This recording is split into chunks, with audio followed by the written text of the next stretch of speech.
Bahkan ini juga kereta cepat Jakarta-Bandung. Ini adalah juga proyek yang digagas sejak zaman SBY, tapi yang mengeksekusi lagi-lagi Presiden Jokowi. Terus ini ada lagi SPAM Umbulan. Proyek ini sebenarnya sudah dimulai sejak zaman Soeharto, tepatnya pada tahun 1973 silam. Namun pembangunan tiba-tiba mangkrak.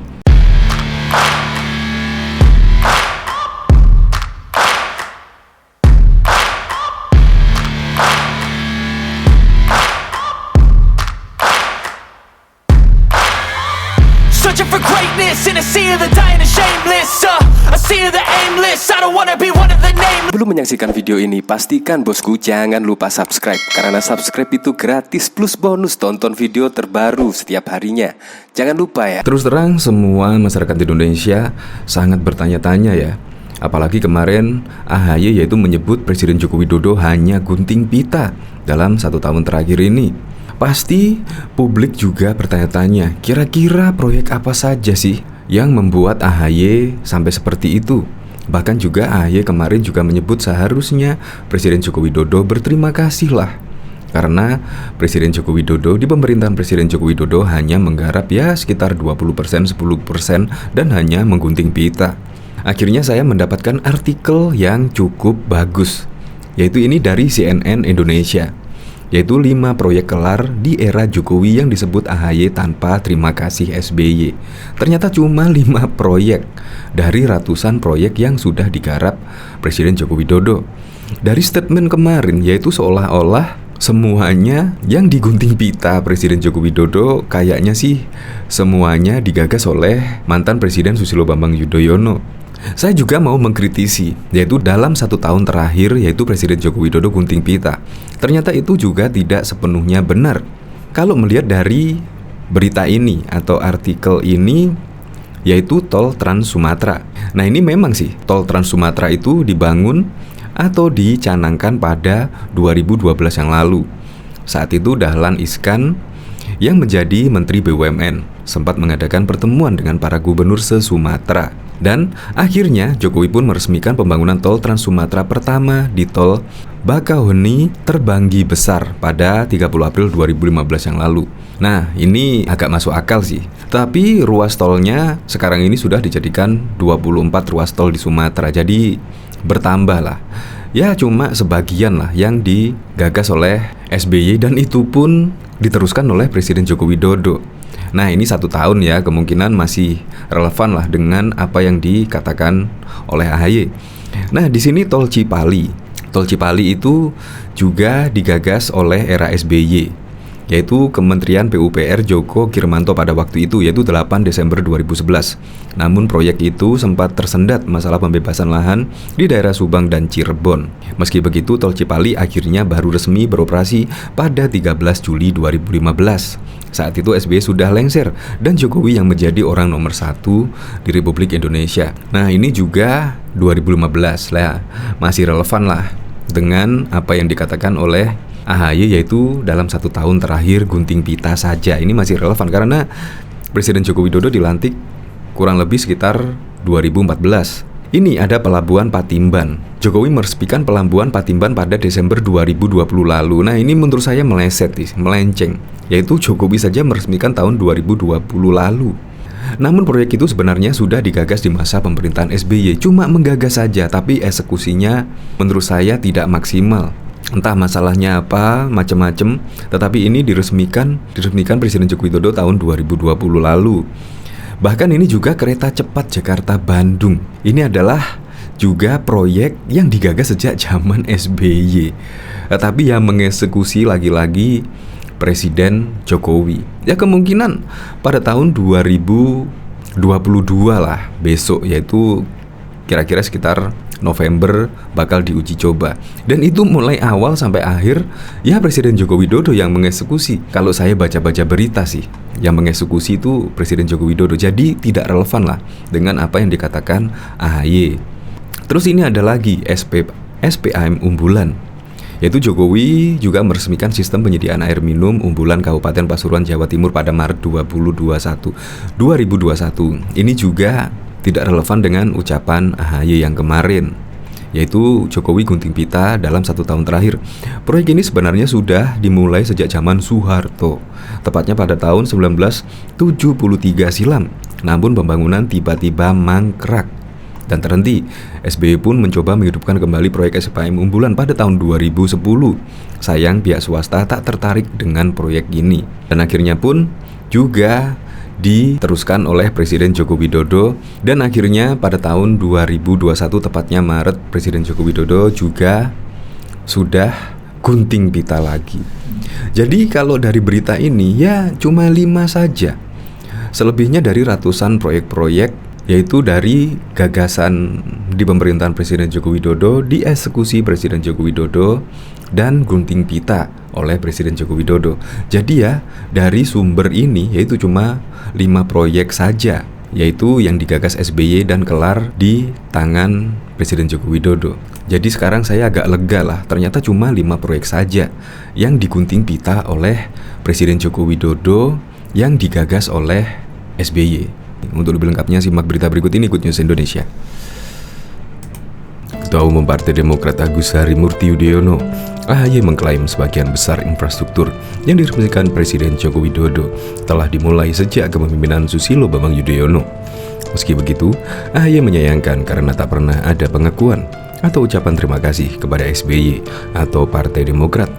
Kadang-kadang saya speechless juga mengatakannya. Tapi kenapa sih kita tidak kemudian mengatakan terima kasih?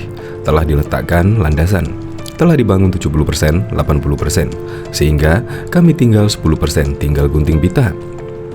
Terima kasih Demokrat, terima kasih SBY. Begitu ungkap AHY dalam Rapimnas Partai Demokrat di JCC, Jakarta pada Kamis 16 September. Lantas proyek apa saja sebenarnya yang dimulai atau digagas oleh SBY tetapi rampung di era Jokowi? Mengutip berbagai sumber, SBY pernah merilis Master Plan Percepatan dan Perluasan Pembangunan Era Ekonomi Indonesia. Dokumen itu memuat sejumlah rencangan pembangunan proyek infrastruktur di Republik Indonesia, salah satunya Tol Trans Sumatera. Proyek itu awalnya dicanangkan pada 2012. Saat itu Dahlan Iskan yang menjadi Menteri BUMN sempat mengadakan pertemuan dengan para gubernur se-Sumatera di Gria Agung, Palembang, Sumatera Selatan. Namun proyek tol Trans Sumatera kurang diminati oleh investor karena potensi keuntungannya kecil dan lama. Oleh karena itu, PT Jasa Marga sempat membuat perusahaan patungan dengan pemerintah daerah di Sumatera untuk membangun tol di kawasan tersebut. Hanya saja rencana itu juga kurang manjur. Alhasil SBY memerintahkan PT Utama Karya untuk melakukan pendanaan, perencanaan, pelaksanaan, konstruksi, pengoperasian hingga pemeliharaan tol Trans Sumatera. Perintah itu tertuang dalam Peraturan Presiden Nomor 100 Tahun 2014 tentang percepatan pembangunan jalan tol di Sumatera.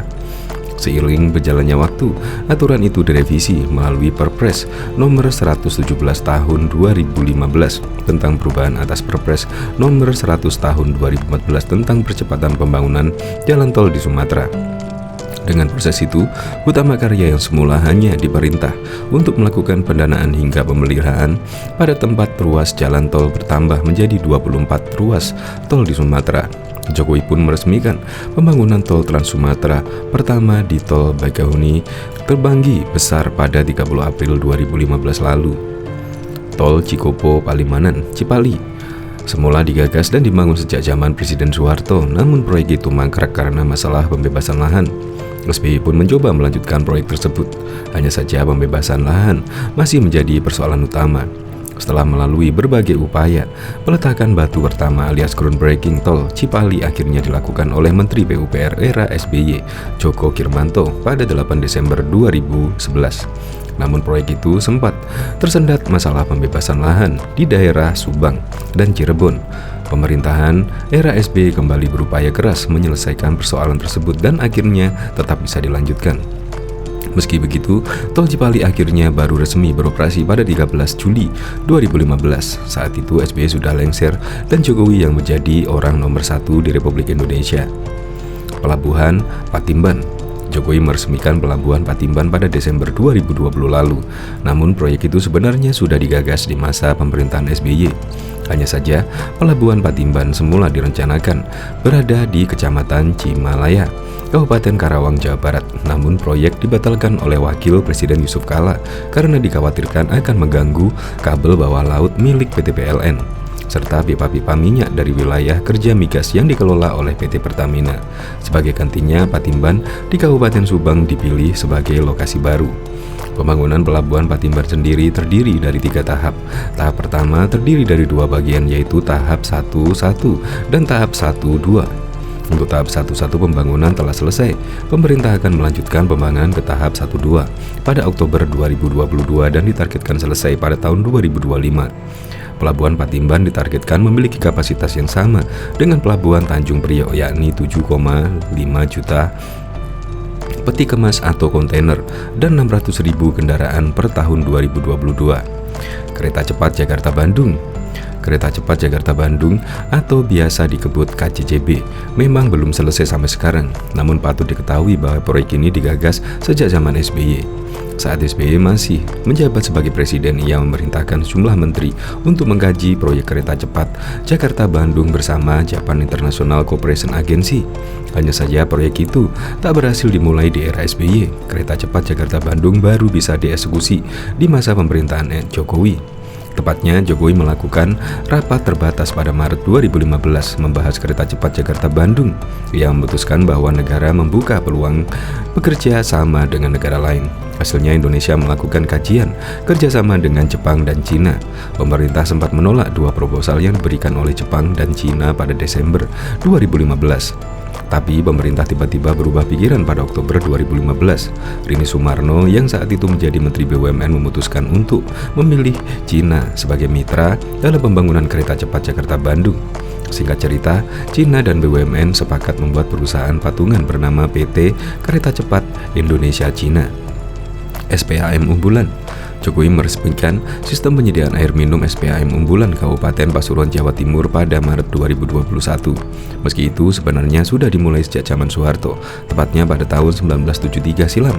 Namun pembangunannya tiba-tiba mangkrak. SBY pun mencoba menghidupkan kembali proyek SPAM unggulan pada 2010. Sayang, pihak swasta tak tertarik dengan proyek ini. Alhasil pembangunan SPAM unggulan kembali terbengkalai di era SBY. Setelah itu Jokowi melanjutkan proyek SPAM unggulan dengan skema kerjasama pemerintah dan badan usaha. Komite Percepatan Penyediaan Infrastruktur Prioritas mengatakan total nilai investasi proyek SPAM unggulan sebesar 3,71 triliun. Rinciannya dana dari pemerintah pusat sebesar 1,89 triliun dan swasta 1,23 triliun.